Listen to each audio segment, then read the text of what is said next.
Hello, everyone. I'm Harvey Brownstone, and today's guest is not only the daughter of one of the most popular, beloved, and iconic Hollywood stars, she's also a highly successful singer, songwriter, musician, and recording artist. Her father was the legendary actor and song and dance man, Buddy Ebsen, whose amazing career spanned 7 decades. In movies, he did everything from dancing with Shirley Temple in Captain January and with Judy Garland in Broadway Melody of 1938, to playing Audrey Hepburn's husband in Breakfast at Tiffany's. But he's best remembered for playing Jed Clampett on the Beverly Hillbillies, and later as the star of the TV detective drama Barnaby Jones, and as Lee Horsley's father in Matt Houston. His daughter, the multi-talented Kiki Ebsen, has toured as a keyboard player and vocalist with some of the greats in the music business, including Boz Scaggs, Michael McDonald, Al Jarreau, Christopher Cross, and Peter Cetera, to name only a few. She's recorded 8 critically acclaimed albums, including Red, Cool Songs Volumes 1 and 2, Scarecrow Sessions, which is my personal favorite, and her newest album, Fill Me Up. And if that weren't enough, she's one of my heroes for the incredibly important humanitarian work she's doing with rescue horses at her beloved the.healing.equine.ranch. I'm delighted to welcome Kiki Ebsen to our show. Kiki, thank you so much for joining us. Oh, it's my pleasure, truly. Kiki, you're the daughter of Buddy Ebsen and his second wife, Nancy Walcott. Now, when the Beverly Hillbillies started, you were only 4 years old, so you weren't around during your father's early movie career, but do you have some fun memories of his time doing the Beverly Hillbillies? Oh, absolutely. We would go to the studio all the time, and it was just a hoot, so many different interesting characters. And of course, I'm an animal lover, so I was always drawn to the cage, all these animals that were kind of in one corner of the studio. And they had, Duke. They would either have the young Duke or old Duke, because they had a couple of Dukes, depending on the age and the activity level. And then I loved all the characters. I mean, Max Baer was terrific. Donna Douglas, sweetest woman, Nancy Culp. They were all so generous with the family. And I even got to ride in the truck and try to get it to run, but it never actually started. Yeah. When did you figure out that your dad was famous? Oh, that's such an interesting story in the sense that we were so young, my brother and I there's 6, so I lose count how many are in our family, but my brother and I are the youngest. So when we first started watching our father on television, we just thought that's what dads did because we were so young. We thought, well, that's just something that every father does. And you can find your dad on television if he's not, at the house. And we didn't think it was special or different. And in fact, we would look for him on TV during the day and try to find him when he wasn't home, because we were sure that he was there. And we finally found a show that we thought that was for sure to be our father. And it turned out to be Lawrence Welk. My mother finally let us know that's not your dad. But, obviously at school, when we started going to public schools, and people would make such a big deal about us and who our dad was. And of course, we go out in public, all the attention. And then it became just really distracting, after a while. But my parents did the best they could to keep us out of the limelight. We grew up in Balboa Island. We grew up on this beautiful ranch that I now do my work on. And so we got in touch with the important parts of what it was like to be alive and be an artist. My mother was in theater. She had a community theater. At the ranch, we chopped our own wood, and we learned to protect our house from rattlesnakes and fires. We had a very, very deep connection to the realities, the real parts of life, not just the Hollywood part. Do you think your dad handled fame well? Oh, I think he was amazing. I think it was extraordinary. He never said no to a fan. He signed every autograph. He shook every hand. He was never rude in any way to somebody who was so excited to meet him, and just open, really open. It had a great effect on me. Kiki, so many children of celebrities have told me that being the child of a big star is nowhere near as glamorous as people think. Do you agree? I do. I do, in the sense, again, that we were not grown up. We didn't grow up with the Hollywood parties. We didn't grow up with stars all around us. We didn't grow up with other actors' kids, for the most part. I mean, very normal. And again, your dad's away a lot, especially during my time, my life. My dad had a hit series back to back for 18 years. So he had the Beverly Hillbillies, went right into Barnaby Jones, and that was my whole upbringing. So it was a little surreal for me. I'm sure most people know that your dad was supposed to be the Tin Man in The Wizard of Oz, but he had to drop out because of an allergic reaction to the aluminum powder in the makeup. But many people don't realize that Buddy Ebsen was originally supposed to be the Scarecrow, correct? That was the discussion that was going around. It was never official, but Arthur Freed, who was the right-hand man of L.B. Mayer, was going around to the actors and basically went up to my dad and said, we're having talks, you're going to be the Scarecrow. And they're all contract players, so they're just happy to be involved, right? They just get assigned parts and then they show up for work. But then Ray Bolger came on with his William Morris agent, and he's an incredible dancer. Ray Bolger, ballet, classical. And my dad knew that he was a better fit. So somehow the conversation turned into Dad would play the Tin Man and Ray Bolger would be the Scarecrow. And I think my dad respected Ray's talent because they both danced in New York. So they were all friends. I read somewhere that your dad never, ever spoke to you about his Wizard of Oz experience. It was just that painful. Never. Never heard about it. We watched the movie every year as a family, never heard the story. And then my sisters started to hear about it in their late teens, and you know, they're older than me, and they finally kind of said, you know, Dad was in the Wizard of Oz. And I was like, no way, that's impossible. And then when the 50th anniversary came out of the Wizard of Oz, they put it on DVD. And they asked my dad to help promote it, which was so hilarious since he almost died making the film. But he did it because he wanted to resolve those feelings that he had about it. And they showed all the footage, brought all the stories out about his involvement, and put his, you know, audio recording of If I Only Had a Heart. And finally, he actually got credit for singing on the original soundtrack. They never took his voice off the original soundtrack, but he didn't have credit for it for 50 years. So interesting. It is interesting. I think one of the most impressive things about your father's career, aside from his tremendous versatility, is that he was able to reinvent himself after playing Jed Clampett into a completely different character, Barnaby Jones, and star in another successful, long-running TV show. Don't you think that's amazing? Unbelievable.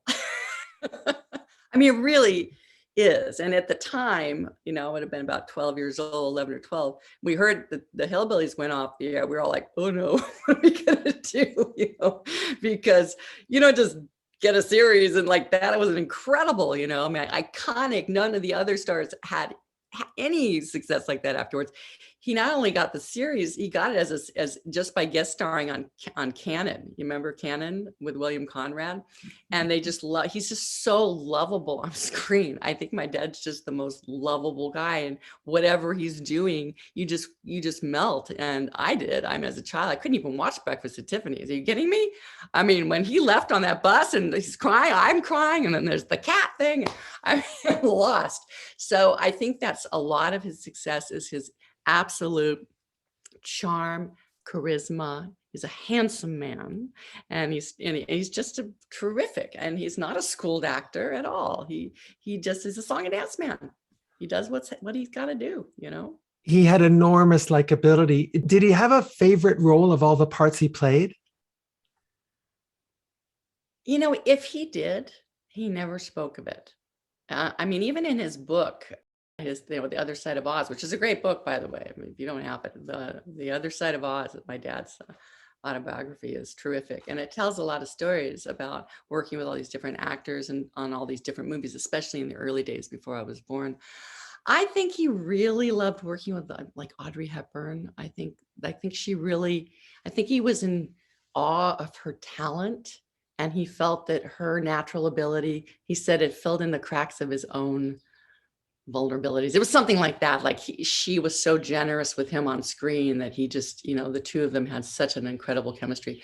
I think he was very proud of that role. I think he was, you know, in a way, probably didn't believe the Hillbillies would take off the way it did. In fact, we're getting ready to semi-retire when that project came into view for him, because he was in his 50s, and he was like ready to move. We were in Balboa Island. He wanted to write plays and things like that. And then they brought this project to him. You think, well, this isn't going to last. The critics hate it, and all of a sudden it's like, wow. If he didn't like it, he certainly put on a good act, because he really got into the part, and he had managed to bring all of his talent into it, his dancing, and he played a little guitar. I mean, he was just pretty funny. And I think he was very grateful to be in the business and working, because he did have a very lean period. It was hard on him, in his 40s. It was really difficult. Do you have a favorite role of your dad's? Well, I do love the Breakfast at Tiffany's role, and I love all the Born to Dance and all the early MGM musicals. I love Banjo on My Knee was his breakout role. I like, there's so many that I love just for the characters that he played. I love his even that Twilight Zone that he did, and the one he did with the Andy Griffith Show, which of course cemented this relationship with Ron Howard, who would later cast him, in shows later on in his life. So I don't know. I thought he was pretty great in everything he did. Now, you've mentioned your dad's book. He wrote it in 1993, entitled The Other Side of Oz, which, Kiki, most of us don't get to know our parents' lives that well because they never write a memoir. Were there aspects of your father's life that surprised you? Yes, actually. So I didn't know him before until I started working on the one-woman show that I have, To Dad with Love, tribute to Buddy Ebsen. I only knew him as Barnaby Jones, or Hillbillies on up. So I guess it surprised me how much he did struggle, because he didn't want us to struggle. So he didn't share that part. I mean, it's every so often he would just say, he's very much like, if you're feeling down, you just need a good job. Emotions and feelings are kind of like, you can't have a down day. You just need to get to work. And he actually had a lot of vulnerability, and I think he didn't want us to see it because he's the patriarch of the family. So his sensitivity, when it came through, I have all his letters, and I was reading letters and talking to people and just exploring. That's what I felt, not necessarily surprising, but I was happy to connect with, because I could align my own life, my own struggle with his. And that comes out in the show that I do, where I dive into more of an emotional place that I don't think, just because of the era of our parents, they wouldn't allow themselves to have with family members, perhaps. They have to have it in their art, but maybe not so much with their closest relationships. It's interesting, It is. And your dad also wrote 2 novels entitled Kelly's Quest and Sizzling Cold Case, and a book about sailing entitled Polynesian Concept. He was so incredibly talented, wasn't he? Very talented, and he just never stopped. I mean, he started painting, in later life, started playing the saxophone. He always played guitar. And he always felt like he just had to keep moving. And there was always a notepad of ideas around the house. He was always creating. And my mom was similar. I mean, it was a very creative household. So we couldn't not be thinking of the next thing, whether it materialized or not. But yeah, he wrote a lot of plays as well. So. What an amazing man. Now, Kiki, I want to talk about your career. You got a degree in classical voice from the California Institute of the Arts, and you won Collegiate Entertainer of the Year. And then you went on tour as a keyboardist with Chicago and then Al Jarreau. In 1994, you recorded your debut solo album, Red. Was it always your plan to be a solo performer? No. I honestly had no idea what I wanted to do. I mean, that's not true. I loved playing in bands, loved it. And so I had high school rock bands, and I was really into the 70s rock thing. So that's what I did. I played in bands, and I went to school and I got my degree, but I kind of fell into the classical department. They liked my voice, and I went, oh, this is nice. My life has been a series of really happy sort of accidents in a way, or more like I flow through life, as opposed to I have to do this one thing, and I'm going to, it's like, oh, this thing led to that, and that led to that. And, I won this award. Now I'm going to go out with, the group Chicago. And it's ironic because it had nothing to do with my classical degree. It had everything to do with what was happening in music in the late 80s with computers and synthesizers and music. And I became one of the forerunners of that type of work, especially with live acts. And being a woman, the only woman in an 18-member crew and band, with my computers and my keyboards, I played off stage. Like I played behind the drum riser. So I wasn't on stage with the band. I was sort of like, the Wizard of Oz. I had my curtain and then I would create these sounds that would augment the sound of the band, whether it be strings or, music or some digitally recorded vocals or things like that. So it was a phenomenally interesting job, and which led me to an onstage gig with Al Jarreau, which I did pursue and audition for. And then from that, that just led me from to Christopher Cross and Boz Scaggs and Peter Cetera and television, a lot of music television work. And I couldn't even keep up with it, how fast it happened. Well, I'm interested that you mentioned television because I remember seeing you on TV. Not only on TV, you toured all over the world with stars like Glenn Campbell, Dolly Parton, Blake Shelton, Gloria Estefan, Boz Scaggs, so many more. Do you have a favorite star that you worked with as a member of their band? Well, Al Jarreau, one of the most amazing opportunities and music as well. I mean, this music was extraordinary. And the musicians that came out of that were really it was a real training ground for what was to come. I really love Christopher Cross's music. I think it's just beautiful, especially the deeper tracks. And I loved working with Michael McDonald. He was a super, super nice guy, nicest man in show business. So I think those were probably the highlights. I love Blake Shelton, all those people that you mentioned were all television appearances. Dolly Parton, she was really cute. It was for a show for Lifetime that I was on called Women Rock, and she came out and she had heard that one of the women in the band, that her dad was Buddy Ebsen. She comes running out on stage and she goes up to all the women and she goes, okay, which one of y'all's daddy's Jed Clampett? That's me. And then she looked at everybody else and says, I'm sure your daddies are just fine, but Jed Clampett, she had grown up with the Hillbillies, so she was darling. Yeah, she's a sweetheart. Did you like the lifestyle of being on tour? It sounds exhausting. Now it does sound exhausting. At the time, fantastic. When you're just out of college and you're in your 20s and it's like, woo, you're traveling all over the world and it's really quite phenomenal, but it does get old. It does get tiring. And my work here started calling me, the work with the horses. I wasn't quite sure how I was going to get back into it, but somewhere in the middle of my, around year 2003, I had a strong pull to be staying at home more. So every time I'd leave on tour, it'd be kind of bittersweet. And then eventually I made that change about 10 years ago. It's like, that's it. I'm staying home. I'm not, I still do my music and I go out, but I don't tour as a sideman anymore. I do my own shows and work mostly at the ranch. Your fourth album is called Cool Songs Volume 1, and it features classic pop tunes such as Time After Time, It's Too Late, and Diary. How did you go about selecting the songs for that album? I just love that album.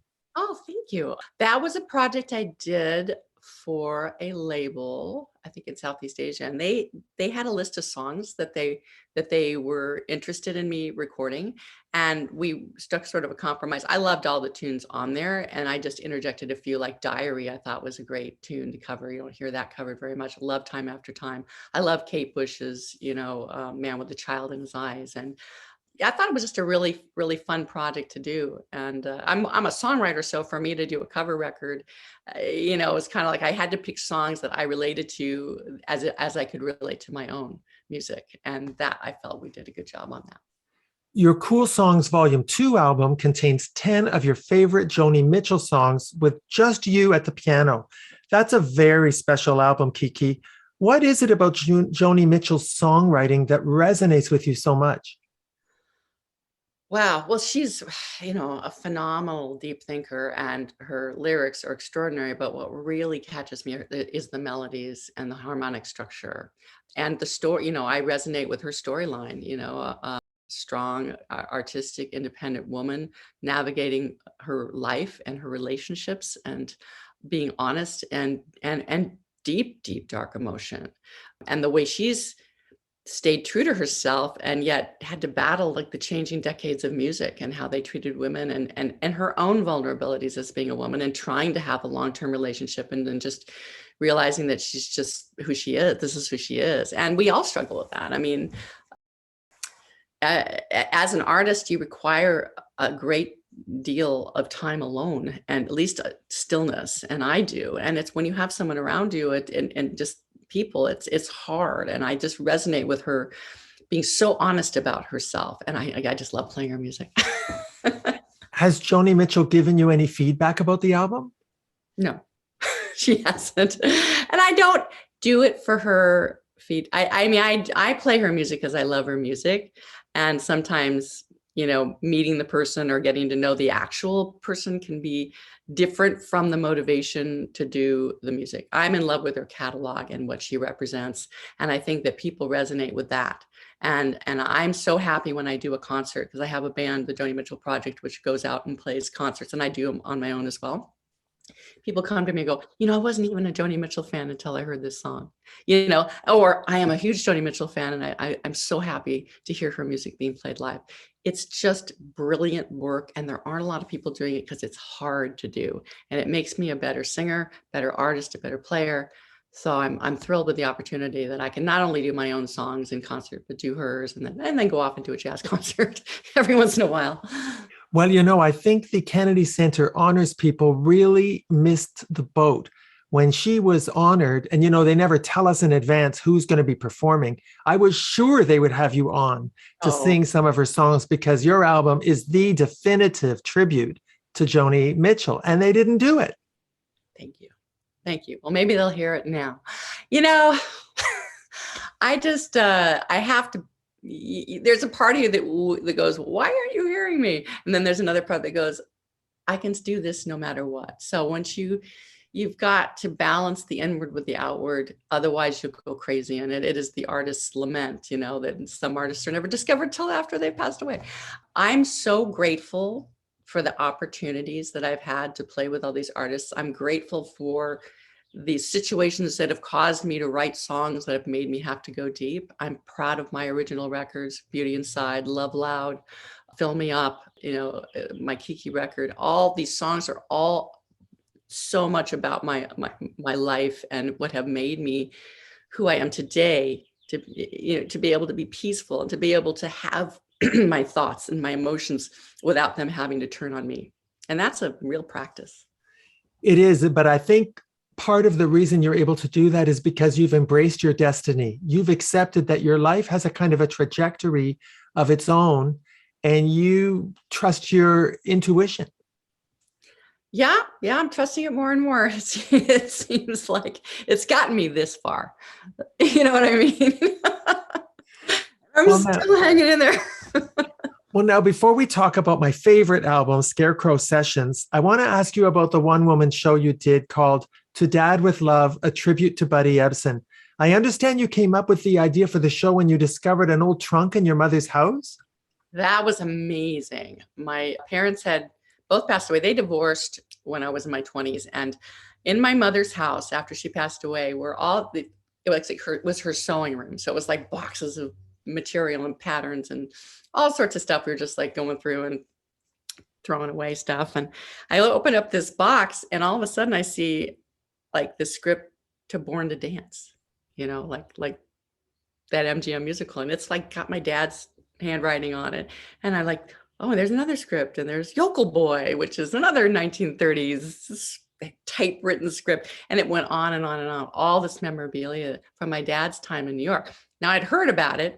Of course I heard about it, but none of it was real to me because it was just my dad kind of talking and kind of knowing, oh, it was a song and dance man, but his pictures and articles. And it was like it was a time, you know, capsule of the 1920s and 30s with him and his letters that he wrote to his father saying, I'm rehearsing with Fanny Brice and I'm, you know, working with this new kid, Shirley Temple. And it was so awesome. And I felt this really warm sort of glow come over me. I thought he wanted me to sing jazz, and look at all these shows he was in. And of course I'm down to the songbook for The Wizard of Oz, you know, with his name on it. I'm like, okay, That's it.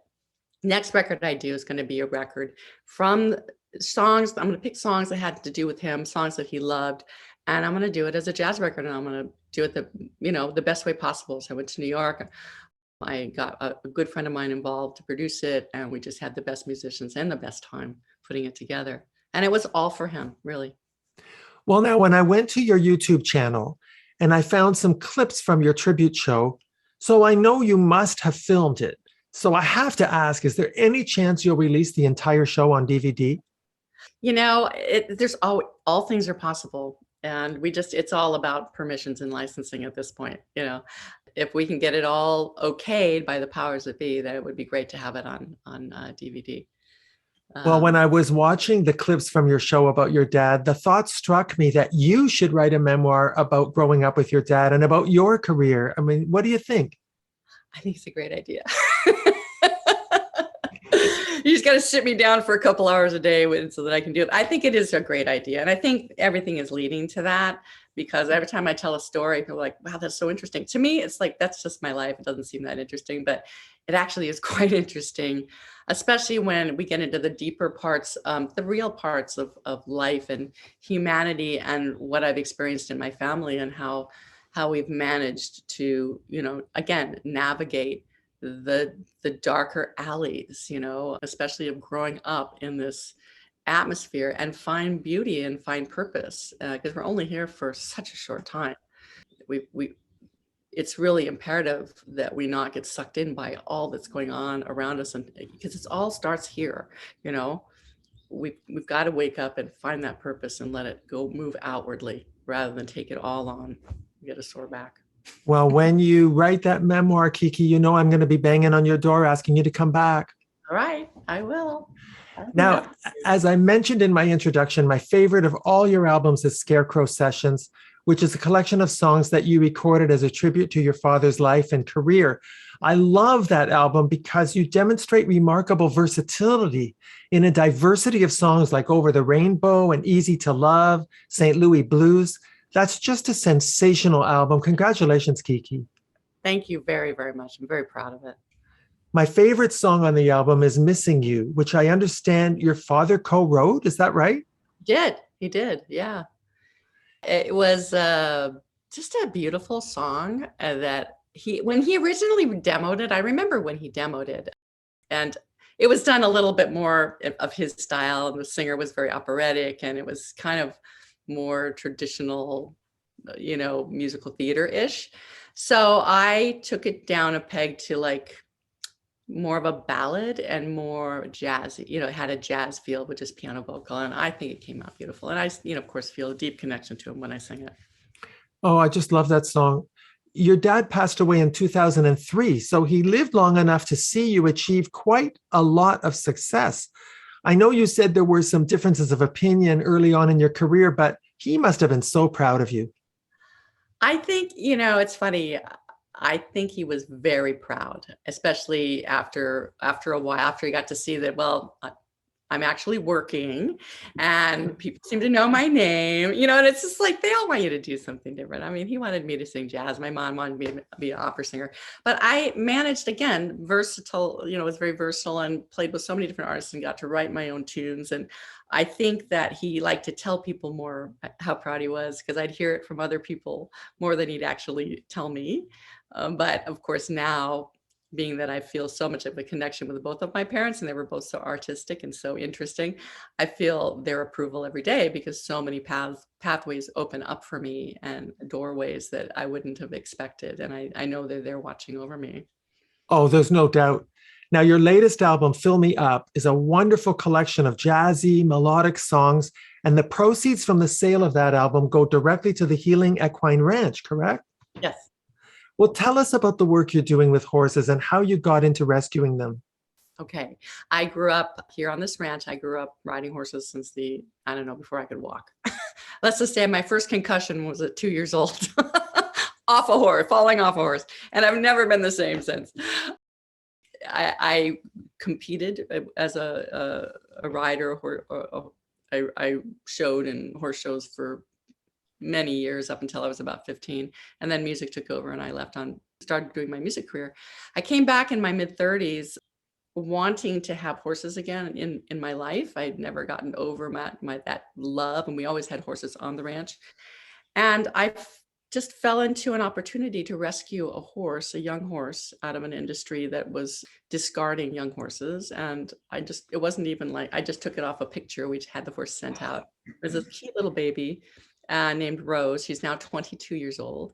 And that started me adopting horses, thinking I was going to rehabilitate them and find them homes, which I did for a few, but I ended up collecting them because they really ended up illuminating a part of me, and they became family members. I also started to work in the world of equine therapy and working with different demographics that would benefit from interacting with horses, not necessarily riding them, but just feeling out the energy and using their body language in an effective way to move the horse around. And so I was working with rehabs in Malibu, and then I started doing workshops and programs and that basically use natural horsemanship with an emphasis on human growth and learning.